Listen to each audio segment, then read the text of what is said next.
Alors, d'abord, j'aimerais louer le Seigneur, dire merci parce que j'ai été très édifié par le temps qu'on a eu ensemble. Euh, c'était centré sur l'adoration. Ça me fait beaucoup de bien. Ça m'a encouragé de, de voir, euh, de voir votre assemblée en bonne santé spirituelle par rapport à votre amour pour Dieu.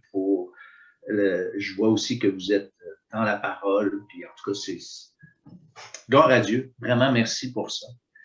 Et puis, moi, j'ai un drôle de message ce matin, puis si vous pensez que ça s'adresse seulement à vous, puis là, je me suis dit, ça va être un bon sujet pour Sainte-Marie, je l'ai simplement intitulé Un si grand salut, et je veux revisiter l'Évangile, mais j'ai prêché aussi ce message-là, ou en tout ou en partie chez nous. Donc, pensez pas que je pense que vous comprenez rien, puis là, je veux vous présenter l'Évangile. Bien au contraire, sauf que dans mon expérience à moi, de revisiter l'Évangile, c'est quelque chose qui réchauffe nos cœurs et ça fait au fond, ça devrait faire en tout cas le même effet qu'un culte d'adoration où on revient à la base. Tu sais, moi, ce que j'aime dans les cultes d'adoration parmi les assemblées, c'est que on revient à la base. Un peu, moi, je compare ça, puis là, peut-être je vous l'ai déjà dit, ça a l'air quétaine, mais tu sais, quand j'entends les vœux d'un mariage, entre un homme et une femme qui se promettent de s'aimer dans la maladie, la santé, la richesse, la pauvreté. Je viens ému au fond, puis je tiens la main de ma femme, puis quand elle est là, bien sûr, mais ça me ramène à la base. Et le culte d'adoration me fait un peu le même effet. Puis l'Évangile, revenir à la base, ça devrait aussi nous faire le même effet, où on apprécie particulièrement, excusez, où on apprécie les choses de Dieu, on apprécie ce qui a été fait pour nous. Puis, l'apôtre Paul, il ne s'est pas gêné, selon l'Épître aux Romains, verset 15 du chapitre 1, il dit j'ai un vif désir de vous annoncer l'Évangile à vous qui êtes à Rome. Et techniquement, à la base, il s'adressait quand même à des chrétiens. Et puis, je me dis aussi que revisiter l'Évangile, ça nous permet de nous redonner peut-être ce désir de la propager, de la répandre autour de nous. Et quand on l'annonce, ce message de l'Évangile-là, ça nous permet, quand on le revisite, ça nous permet d'être plus à propos. Et plutôt que de discuter certains points, des fois, que je trouve très secondaires, excusez, qui ont une importance très relative, mais de revenir à l'Évangile, ça nous aide à mieux le communiquer. Alors, si vous permettez, je vais à nouveau prier pour que le Seigneur bénisse sa parole. Seigneur, on se tient encore une fois devant toi, puis on implore la direction et la plénitude de ton esprit en nous, en chacun d'entre nous, pour que tu sois avec ma bouche, mais que tu sensibilises nos cœurs, tu ouvres nos oreilles, comme on l'a vu ce matin, comment c'est important que tu ouvres nos oreilles, que tu ouvres nos yeux. C'est ce que tu as fait lorsque on s'est tourné vers toi, mais on a besoin encore que tu le fasses pour peut-être souligner certains points qu'on est en train d'échapper. Seigneur, je ne sais pas où on en est, mais j'aimerais que tu m'accompagnes et que tu bénisses cette réflexion que j'ai ce matin avec mes frères. Amen. Alors, pour introduire mon histoire, mon message ce matin, je vais vous raconter quelque chose que j'ai vécu avec mon beau-père, M. Bernet, pour ceux qui l'ont connu. On allait, vous savez, Mme Bernet, mon beau-père était suisse, mais Mme Bernet, elle, était québécoise, Beauceronne. Et puis, à chaque année, on allait, lui et moi, M. Bernet et moi, faire une tournée pour distribuer des calendriers bonnes semences. Et il y avait un de ces en fait, ça se trouvait être un cousin de Mme Bernet qu'on allait voir, qui nous accueillait, puis on lui remettait toujours le calendrier, puis mon beau-père m'avait raconté, ça, je ne l'ai pas vécu, mais c'est lui qui me raconte que quand il expliquait le salut puis d'être sauvé, lui, il ne comprenait pas. Puis il dit, moi, je ne comprends pas, c'est quoi cette affaire de sauvage-là? Puis nous autres, on avait trouvé ça drôle parce que, tu sais, sauvage, tu sais, c'est pas une question de sauvage, c'est une question d'être sauvé, tu sais. Alors, on avait bien, tu sais, moi, j'avais bien rigolé. Je n'ai jamais oublié ce monsieur-là que je trouvais bien sympathique. Et puis, c'est ça. Alors, c'est quoi être sauvé, tu sais? Alors, d'abord, le mot salut, tu sais, c'est quoi le salut? Bien, si on regarde à la définition du terme, c'est un mot qui veut dire délivrance. Et dans le cours Bonne Nouvelle que je fais depuis des années, qui présente l'Évangile, à un moment donné, je souligne le fait que Dieu nous a délivrés, ou Jésus nous a délivrés de 3 P. Il nous a délivrés de la punition du péché. Il nous a délivrés de la puissance du péché dans nos vies maintenant. On est libre, celui qui, si le Fils vous a franchi, vous serez réellement libre. Et aussi de la présence du péché lorsqu'on sera introduit dans la gloire. Alors, c'est une délivrance. Le salut, c'est une délivrance. Et ça nous délivre des 3 P que je viens de mentionner. Je n'élaborerai pas plus que ça là-dessus. Mais c'est tellement important de régler notre éternité. Là, vous allez dire, c'est tout, pour nous, c'est fait. Mais est-ce qu'on réalise à quel point c'est pas fait pour tout le monde? Puis il y a peut-être des gens qui sont proches de nous que vous ne savez pas trop s'ils sont sauvés ou pas, ou peut-être que vous savez qu'ils ne sont pas sauvés, puis que c'est la question la plus importante que quelqu'un ne peut pas jamais avoir à faire comme décision.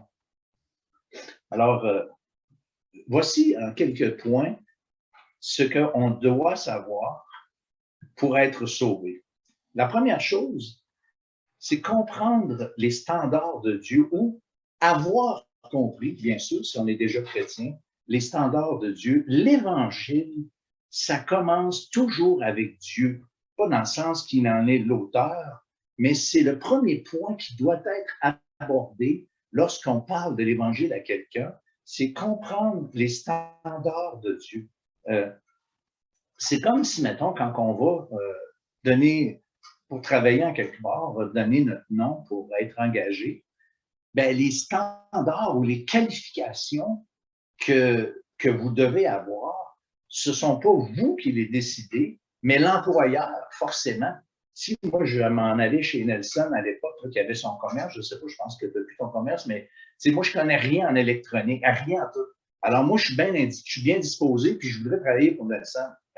Ben cute, là, mais je n'ai pas la compétence. Alors, ça commence avec Dieu dans le sens que c'est lui, ce sont ses standards à lui qui doivent être présentés et qu'on doit être conscient, même nous comme chrétiens aujourd'hui, on ne doit jamais échapper, c'est quoi les standards de Dieu. Et puis, si je fais un petit tour d'horizon, vite, juste un petit bref survol les 10 commandements. Et là, on n'ira pas lire les versets tout de suite, pas ceux-là en tout cas. C'est marqué dans les 10 commandements, tu n'auras pas d'autre Dieu devant ma face. On peut se poser la question, ça veut dire quoi au fond, de ne pas avoir d'autre Dieu devant ma face? Ou bien encore, tu ne prendras point le nom de l'Éternel, ton Dieu, en vain. Ça veut dire quoi, ça? Ça veut dire qu'il ne faut pas sacrer. Il faut que ça soit développé. Hein? Ou bien, honore ton père, ta mère. OK, concrètement, moi, je respecte bien mes parents, alors je suis correct. Ben, c'est une bonne question. Il faudrait développer encore. Tu ne tueras point. Bon, à part quelques mouches et maringouins, je n'ai jamais tué personnellement, ou peut-être une coupe de poule que j'avais chez nous pour manger, mais ça veut dire quoi? Je suis juste en train de souligner le fait que c'est pas nécessairement si simple que ça, les 10 commandements. Ça a besoin d'être précisé. Tu ne commettras point d'adultère. On sait que Jésus a donné des précisions qui sont assez dérangeantes dans le Nouveau Testament. Tu ne déroberas point. OK, moi, je n'ai jamais fait de dépanneur. Alors, est-ce que je suis correct? Est-ce que je respecte les commandements de Dieu? Ou de faux témoignages? Tu ne feras pas de faux témoignages. Ben écoute, moi, je n'ai jamais passé en cours, alors ça ne me concerne pas, ou ça me concerne-tu? Tu sais, comprenez-vous, c'est toutes des questions. Tu ne convoiteras pas. Ben là, il y en a chien. On peut-tu magasiner? On peut-tu regarder quelque chose au magasin et dire, ben là, je veux plus celui que celui-là, puis là, je convoite, est-ce que je suis correct? Là, je fais exprès pour vous montrer que on peut toujours comme essayer de s'échapper ou prétexter ne pas comprendre ou vraiment pas comprendre, peu important. Et là, il y a quelqu'un sans doute qui avait cette pensée-là parmi les docteurs de la loi. Puis là, il a dit à Jésus, c'est quoi le plus grand des commandements? On peut-tu être clair, s'il vous plaît? Et là, je me mets encore dans la peau de ce docteur-là qui était peut-être plus ou moins bien intentionné. Puis là, j'aimerais qu'on lise le texte de Matthieu, chapitre 22.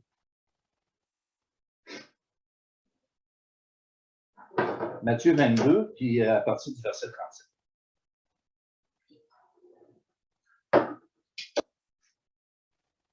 Jésus, ben là, la question, c'est au verset 36. Là, Maître, quel est le plus grand commandement de la loi?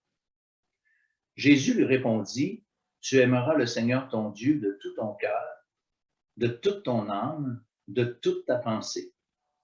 C'est le premier, puis le plus grand des commandements. Et voici le deuxième, qui lui est semblable. Tu aimeras ton prochain comme toi-même. De ces deux commandements dépendent toute la loi et les prophètes. Alors, j'aimerais ça que vous gardiez ça en tête. Je vais passer au deuxième point, mais revenir, vous allez le voir tout de suite avec ce point-là. Mais le deuxième point pour être sauvé, c'est comprendre que je suis perdu ou avoir compris que je suis perdu. Alors, je me remets encore dans les bottines du docteur de la loi qui a posé la question, puis qui se dit peut-être en lui-même, « Ah, OK, au fond, c'est pas si compliqué que ça, là. Même, franchement, c'est facile à comprendre. Il y en a une deux. Jésus, c'est lui qui l'a dit, là, il y en a deux commandements. Aimer Dieu, bon, OK, et puis aimer son prochain comme soi-même. Mais la question qui tue, là, c'est est-ce que je peux observer les commandements de Dieu? Gardez la réponse pour vous-même, réfléchissez, mais est-ce que je peux vraiment observer les commandements de Dieu? Si vous avez juste une hésitation dans votre cœur, c'est parce que vous ne comprenez peut-être pas que vous ne pouvez pas observer les commandements de Dieu. Il n'y a personne qui est capable d'aimer Dieu comme Dieu devrait être aimé. Et le temps qu'on a eu ce matin, pour moi, ça me rapproche de Dieu. Je dirais que même dans certains moments du culte, de ce matin déjà, je peux dire que j'ai aimé Dieu. Mon problème, puis le vôtre, c'est qu'on ne peut pas prétendre de l'aimer comme il devrait être aimé de tout notre cœur, de toute notre force, de toute notre pensée. Puis franchement, en ce qui concerne notre prochain, bon, mais là, il faut-tu qu'on se fasse un dessin? Tu sais, je veux dire, on n'est pas capable. Puis moi, s'il y a des moments aussi que je peux dire que j'aime Dieu, j'ose pas ajouter de tout mon cœur, de toute mon âme, de toute ma force. Mais mon problème, c'est que je suis pas capable de l'aimer tout le temps comme ça. Tu sais, il y a des petits moments, c'est génial, mais franchement, si je regarde l'ensemble de l'œuvre, ben, non. Tu sais, je ne sais pas si vous êtes d'accord avec moi, mais il faut faire le constat que c'est pas possible, que ça fonctionne pas. De toute façon, la Bible est très claire, il n'y a personne qui peut être justifié par les œuvres de la loi. Je dirais même que le résumé que Jésus fait quand il résume la loi, c'est le résumé de notre propre condamnation. Rien de moi. Rien de moi. Je lis le verset de Romains 3, verset 20. « Car nul ne sera justifié devant lui, Dieu, par les œuvres de la loi. » Pourquoi? Puisque ou parce que c'est par la loi que vient la connaissance du péché. Ça, c'est Romains 3, verset 20. Non seulement la loi ne peut nous sauver, mais la loi, les 10 commandements, entre autres, sont là pour nous condamner. C'est par là que vient la connaissance du péché, on l'a lu. Et Jésus, ailleurs, il fait le diagnostic très clair, très peu flatteur. Puis là, je vais vous lire un texte qu'on connaît bien, mais je vais le lire dans la version français courant. Vous allez quand même trouver que c'est différent. Excusez-moi, c'est pas français courant, c'est parole vivante. Je vais prendre ma parole vivante ici. Excusez-moi, je n'ai pas sorti la bonne. Dans la parole vivante, c'est Marc 7 à partir du verset 21.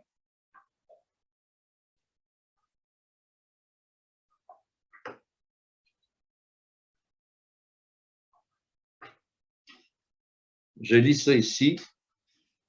C'est du cœur des hommes que viennent les mauvaises pensées, l'envie de donner libre cours aux instincts sexuels, de voler, de tuer, de commettre des adultères, de dépouiller les autres, de les tromper, de se laisser aller sans pudeur à des actes immoraux, de s'approprier les biens d'autrui, de dire du mal d'eux et de se croire meilleur que tous. Bref, de céder à toutes les folies que conçoit le cœur déréglé. Toutes ces vilainies viennent de l'intérieur. Ce sont elles qui souillent l'homme et le rendent impur. Puis le fameux verset qu'on connaît tous bien, tous ont péché, sont privés de la gloire de Dieu. Jamais oublié, vous connaissez sans doute plusieurs d'entre vous, Jean Koumarianos, c'est un Français, et puis lui, je me rappelle, quand il donnait son témoignage, il avait été confronté avec l'Évangile et il y avait quelqu'un qui était plus ou moins allumé au groupe de jeunes dans lequel il avait été. Puis le gars, la personne, il avait dit qu'il était condamné, que ses péchés le privaient de Dieu, puis qu'il allait aller en enfer. Puis il l'a laissé avec ça. Puis Jean Koumarianos, il est reparti chez eux, puis il a bouilli, mijoté cette pensée-là pendant 2-3 semaines. Parce qu'il y a eu la condamnation, mais il n'y avait pas eu la réponse de quelque nature que ce soit. Et là, il raconte dans son témoignage, il dit, là, j'ai réalisé que j'étais foutu. Les Français, hein, c'est classique, hein? Ils sont foutus. Puis lui, il avait dit ça, je suis foutu. Et puis Jonathan Edwards, que vous connaissez peut-être, c'est un des hommes que Dieu a utilisé dans des grands réveils aux États-Unis. Et il y a un message qui avait marqué l'histoire dans la vie de ce monsieur Edward-là. Et le message s'intitulait « Un pécheur entre les mains d'un Dieu en colère ».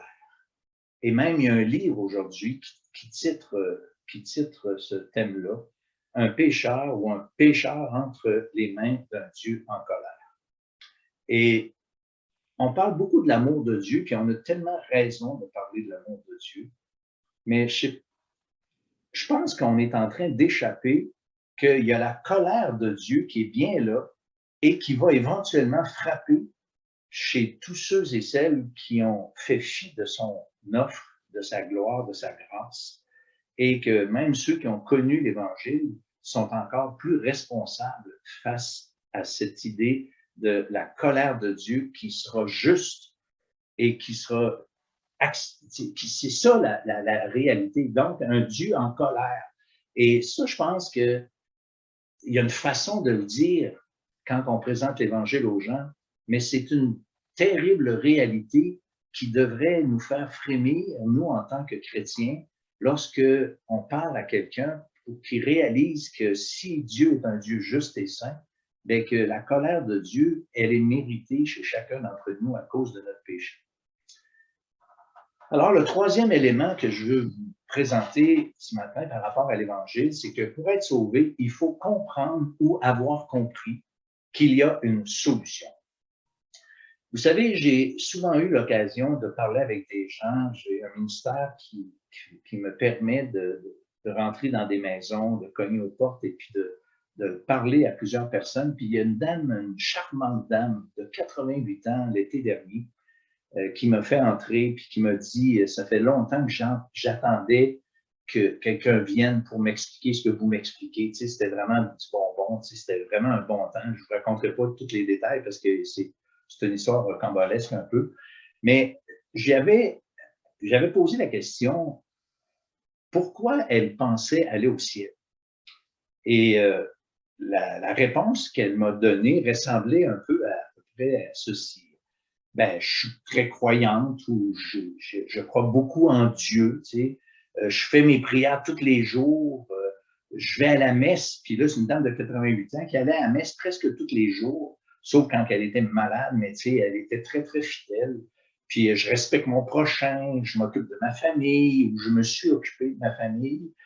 Et puis, tout ce qu'elle aurait pu encore ajouter de ce qu'elle ne fait pas, les péchés, des choses qu'elle ne fait pas. Mais malheureusement, elle ne m'a jamais dit la réponse que moi, j'aurais aimé qu'elle me dise lorsque je lui ai présenté l'Évangile. Je ne sais pas si vous savez de quoi je parle. Ben, c'est Christ mort pour nos péchés, on s'entend. Et pourquoi qu'elle me dit toutes sortes de choses sans me dire la chose qu'elle savait, mais clairement, elle n'avait pas mis l'importance qu'elle aurait dû mettre par rapport à la croix de Christ. Et moi, je comprends très bien l'apôtre Paul quand il dit dans l'Épître aux Corinthiens, « Je n'ai eu la pensée parmi vous de savoir autre chose que Jésus-Christ et Jésus-Christ crucifié. » C'est pour ça que Paul insistait tant pour le message de l'Évangile, parce que clairement, c'est pas ça qui naturellement est cru. Le centre, vraiment le centre de l'Évangile, c'est la croix de Christ et la colère de Dieu qui est tombée sur nous. Chers frères et sœurs, n'oublions jamais que ce n'est pas ce qu'on fait pour Dieu qui est important. C'est ce que Dieu a fait pour nous. Puis que le sacrifice de Jésus est vraiment la seule façon d'accéder dans la gloire de Dieu, parce que Dieu est un Dieu saint. Puis tous ceux qui seront au ciel un jour seront ceux et celles qui auront passé par la croix de Christ. Je ne sais pas qu'est-ce que vous pensez si Mère Teresa est au ciel ou en enfer. Quand je pose la question à des gens non chrétiens, généralement, les gens reculent sur leur chaise parce qu'ils trouvent ma question extrêmement déplacée. Moi, ma réponse, je vais vous dire, je le sais pas. Mais il y a une chose que je sais, comme un peu l'aveugle-né, hein, il y a une chose que je sais, c'est que si elle est au ciel, c'est pas parce qu'elle a fait de bonnes choses. Si elle est au ciel, c'est parce qu'elle s'est vue pécheresse et qu'elle a contemplé un sauveur en croix qui lui ouvre la porte du ciel. Si elle arrive devant Dieu, qu'elle se présente avec son 10 roues de bonnes œuvres, pas parce qu'elle en a pas, on s'entend, mais cette femme-là est rejetée par Dieu à cause qu'elle n'a pas passé par le chemin qui devait être le seul chemin qui mène jusqu'à Dieu. Je sais bien que je vous apprends rien, mais est-ce que mon message est clair lorsque je témoigne de l'Évangile autour de moi? Je ne sais pas si vous avez réalisé déjà ou réfléchi sur le sujet, si on prétend qu'il n'y a personne qui va être au ciel, sinon ceux qui ont passé par la croix, comment d'abord sont sauvés ceux de l'Ancien Testament? Je ne sais pas si vous avez déjà réfléchi à ça. Ben moi, je le dis de la façon suivante. Ceux de l'Ancien Testament étaient sauvés à crédit. Et ceux du Nouveau Testament sont sauvés cash.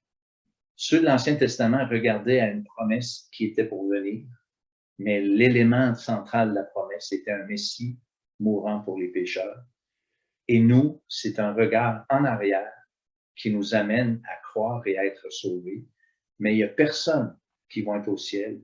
Abraham, Jacob et toute la gang qu'on connaît seront au ciel pour la simple et bonne raison qui ont cru des promesses de Dieu et que, ultimement, cette promesse de Dieu était la venue du Messie.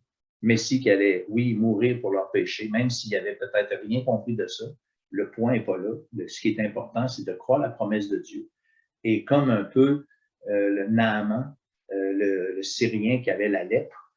Qu'est-ce que le prophète y avait demandé? C'est de se saucer 7 fois dans le Jourdain pour être purifié. Ça n'avait aucun bon sens, mais il fallait juste qu'il le fasse parce que c'était ce que Dieu lui avait demandé. C'était la réponse concrète de sa foi au message du prophète. Point à la ligne. Un autre point, quatrièmement, c'est pour être sauvé, il faut comprendre ou avoir compris que je dois réagir face à ce message de l'Évangile. Alors, c'est important quand on annonce l'Évangile, c'est important qu'on partage l'idée que c'est une invitation à laquelle une réponse est exigée. Un peu comme si vous recevez une invitation pour aller à des noces, bien, il n'y a pas personne. Si vous ne répondez pas à l'invitation, bien, vous avez quand même dit non. Vous pouvez répondre non, puis vous pouvez répondre non avec un tas de bêtises, mais c'est toujours le point qu'on doit répondre à une invitation. Et l'Évangile, c'est une invitation. C'est pas juste une connaissance qu'on doit donner pour dire, ah, ben oui, OK, Jésus est mort pour nous autres. Ah, c'est cool, hein? Non, non, tu sais, c'est plus engageant, c'est plus profond que ça. Alors, la première chose, bien sûr, c'est une foi, une confiance dans le sacrifice du Christ. Je ne veux pas élaborer là-dessus. Mais il y a deux aspects qui sont souvent échappés. C'est d'abord la repentance. Et justement, moi, j'ai été frappé, il y a bien des années, à contempler le fait que la foi et la repentance sont souvent des éléments qui se retrouvent dans le même verset. C'est la repentance et la foi, c'est comme les deux volets d'une même chose. Ben, c'est pas la même chose, mais ça va ensemble, ça conjugue ensemble. Et l'apôtre Pierre, par exemple, dans Acte 2, verset 38, il va dire, après avoir prononcé son fameux discours, puis c'est marqué, ils eurent le cœur vivement touché. Qu'est-ce qu'on va faire? Quelle belle question, hein? Tu sais, que ferons-nous? Et là, l'apôtre Pierre, il va leur répondre, repentez-vous et que chacun de vous soit baptisé au nom de Jésus-Christ pour le pardon de vos péchés.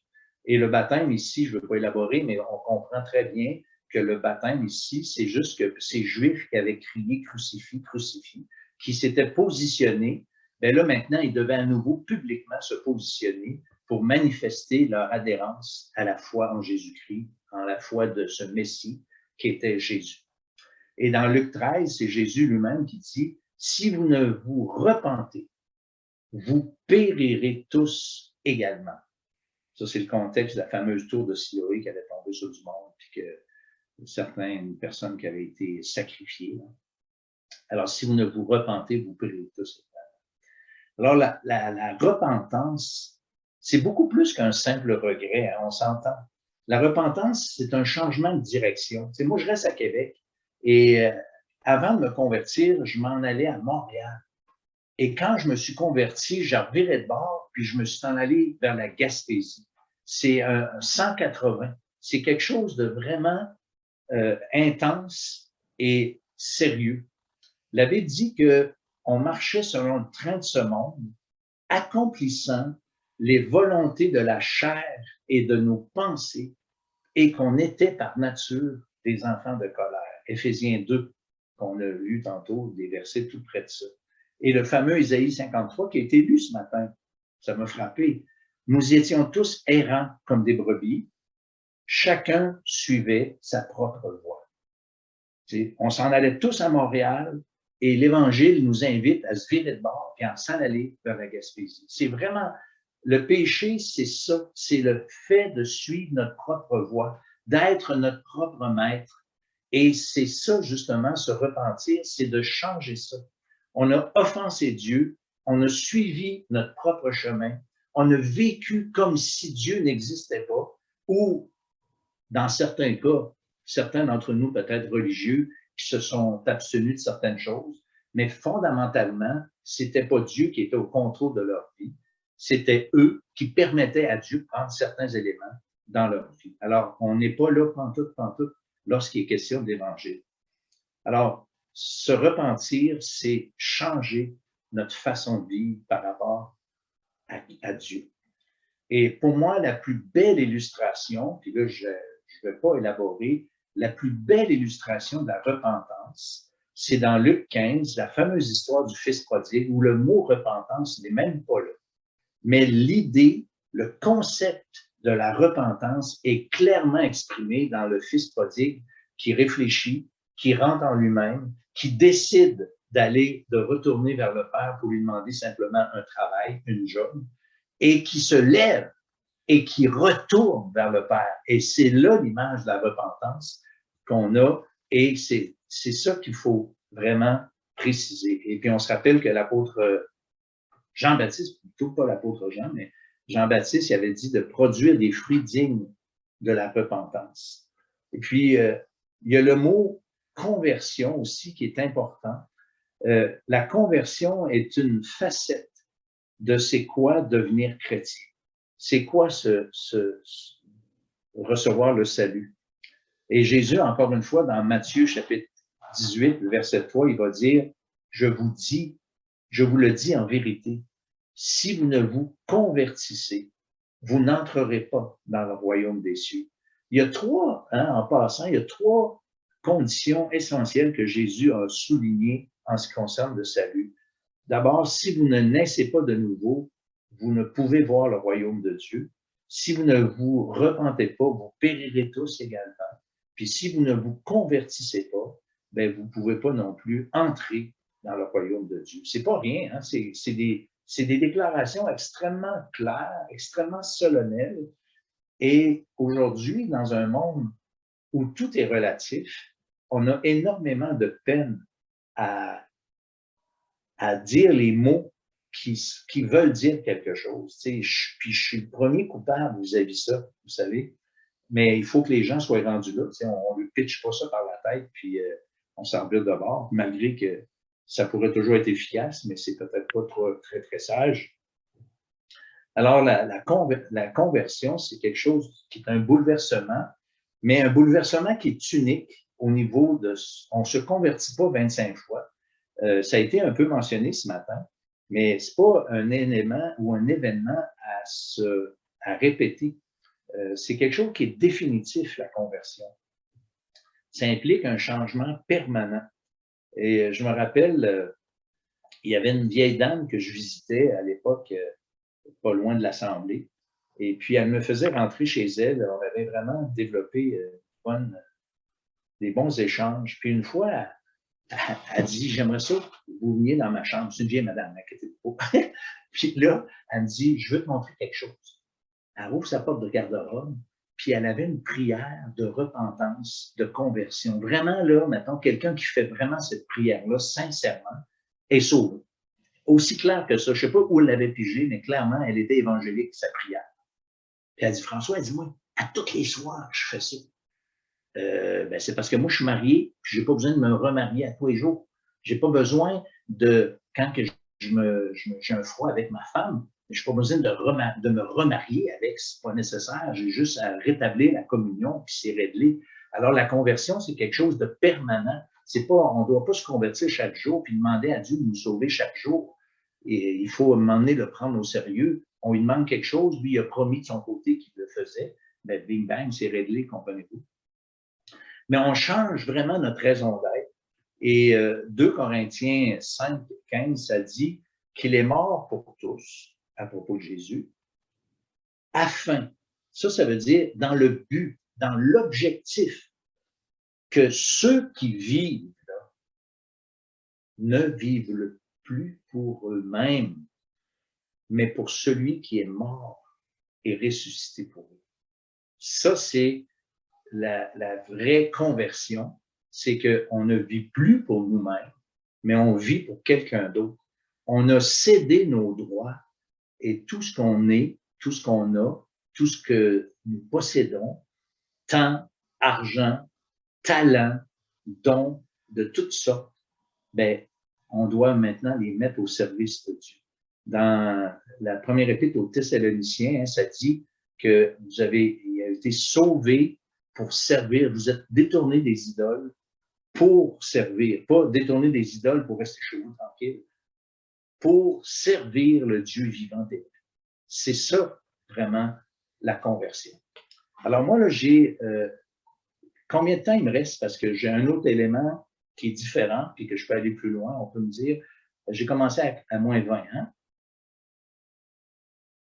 10 minutes? OK, je vais y aller avec un autre aspect concernant le salut. C'est, pour moi, une des vérités les plus extraordinaires du salut, après ce que je vais appeler la gratuité du salut, c'est le fait que quand on est sauvé, on ne peut pas perdre son salut. Je sais que vous êtes tous probablement très d'accord avec ça, mais j'aimerais juste encore une fois faire un petit tour d'horizon pour appuyer cette vérité-là dans les Écritures elles-mêmes. Souvent, le problème qui arrive avec ceux qui refusent de croire qu'on ne peut pas perdre son salut, c'est en relation avec ceux qui vont abandonner la foi. Ils ne font pas la différence, ces gens-là, entre quelqu'un qui a fait une profession de foi et qui n'est pas sauvé, et quelqu'un qui a fait profession de foi, mais qui vraiment était sauvé. La personne est vraiment née de nouveau. Et il y en a, je suis convaincu, qui se pensent chrétiens, que les autres pensent qu'ils sont chrétiens, mais que fondamentalement, ils ne le sont pas. Et là, ce n'est pas nécessairement des gens qui sont pas sincères. OK? Il y en a qui se disent, ah, ben là, lui, il n'était pas sauvé clairement, finalement, fait que, il était hypocrite. Moi, je ne pense pas que ces gens-là, pour la plupart, étaient des hypocrites. La plupart étaient sincères, mais comme mon beau-père aimait bien à dire, sincèrement dans l'erreur. Hein? Alors, il y a deux textes qui parlent de ces gens-là et qui ne devraient pas justement nous troubler face à cette dure réalité. On va les lire ensemble. Le premier, en tout cas, 1 Jean, chapitre 2, verset 19.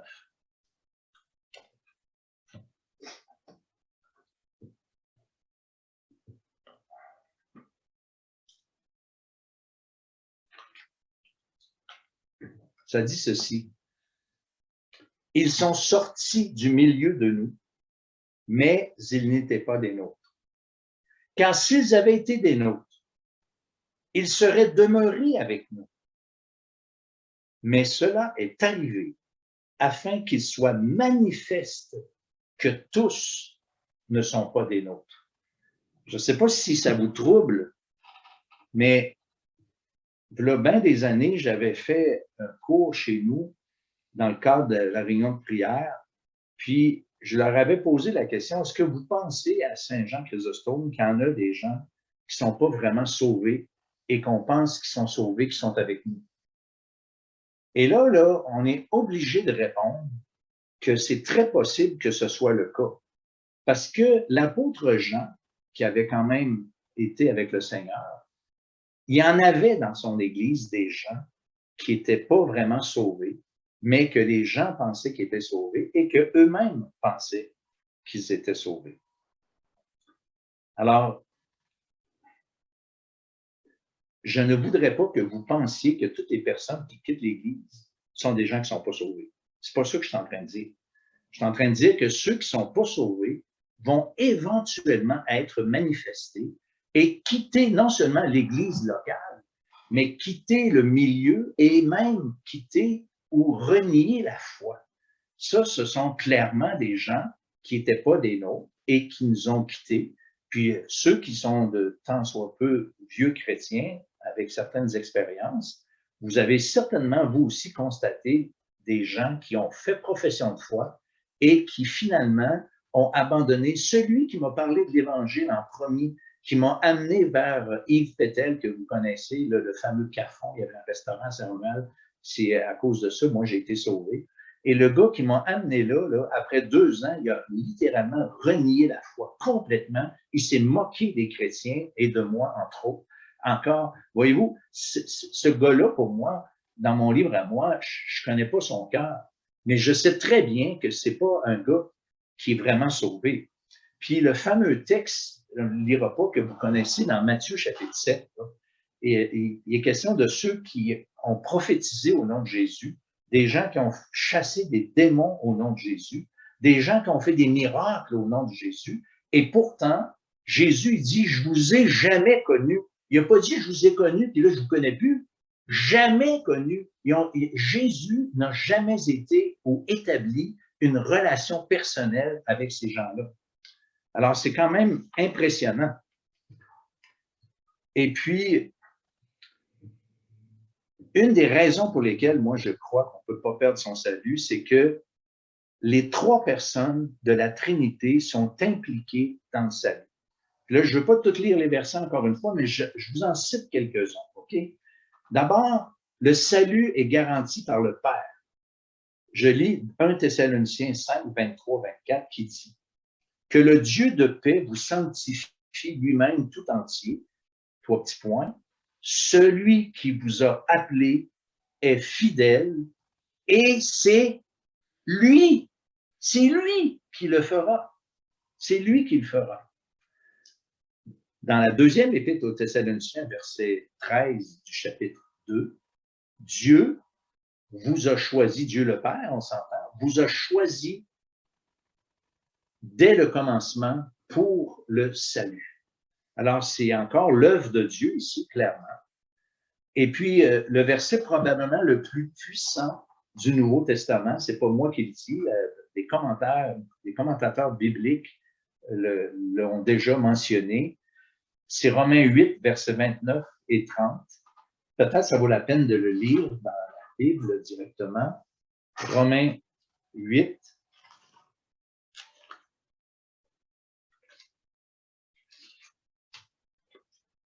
versets 29 et 30, ce qui dit ceci.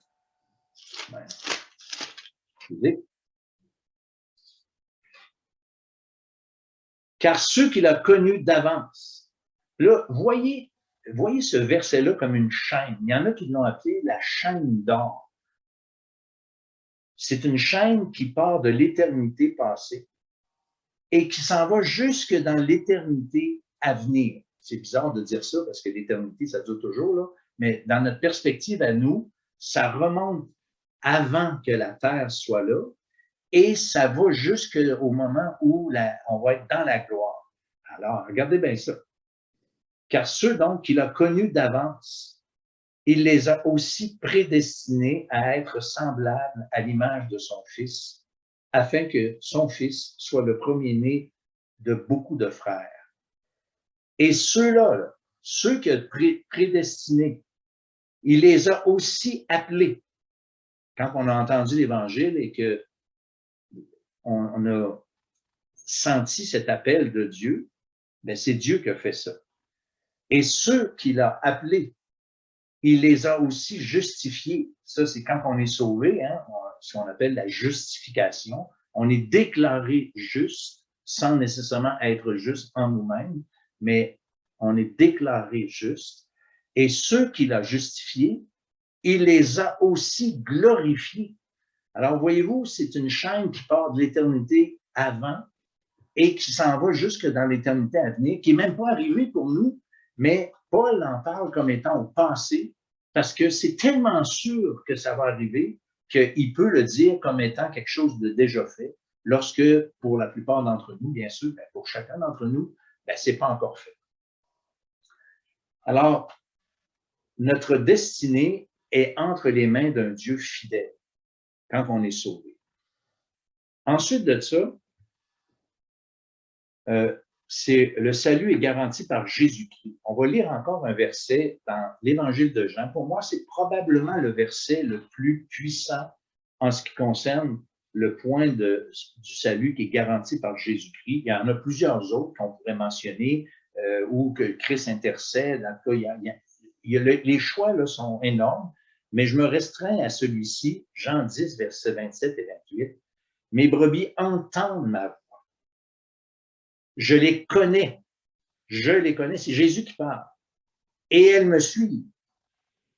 Je leur donne la vie éternelle. C'est qui donne la vie éternelle? C'est lui. Et il précise, elles ne périront jamais.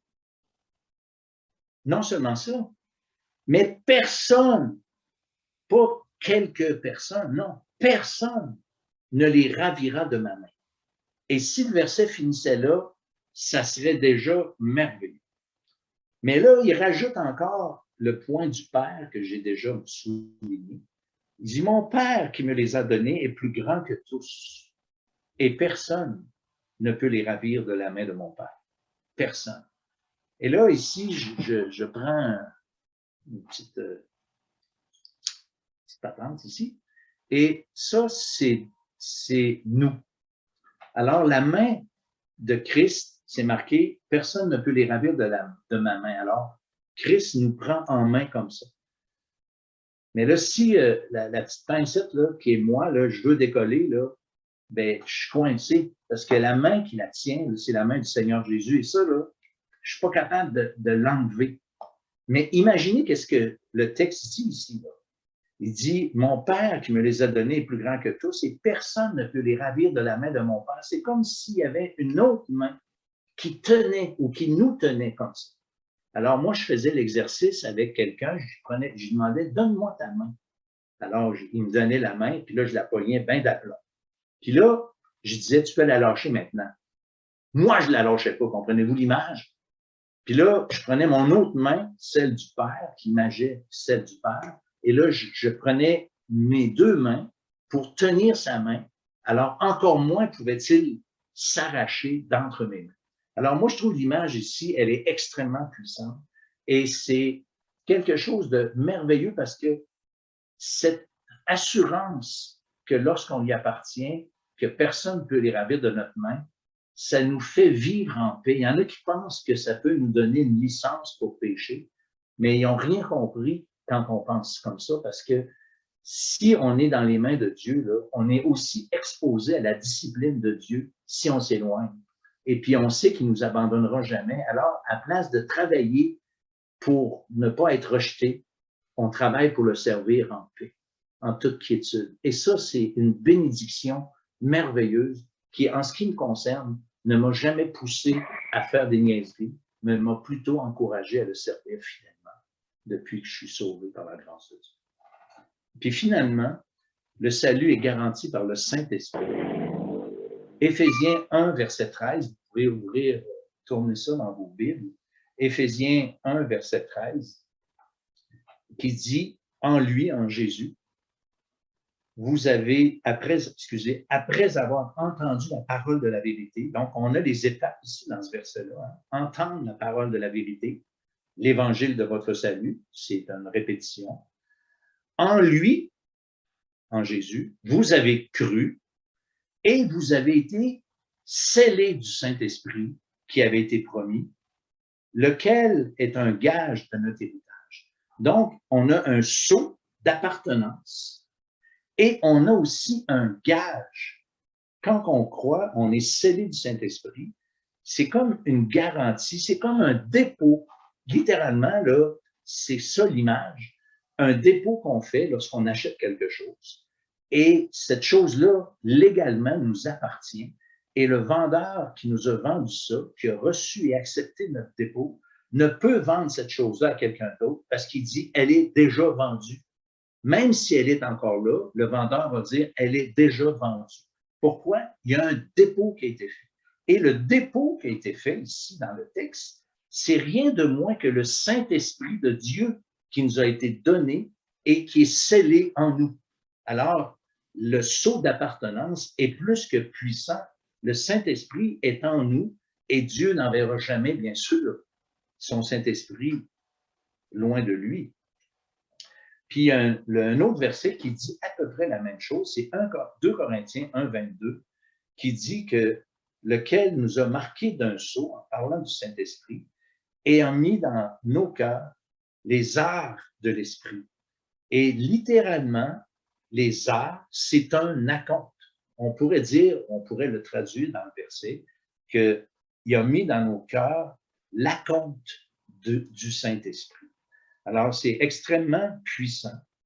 Puis, juste avant de conclure, une dernière petite chose.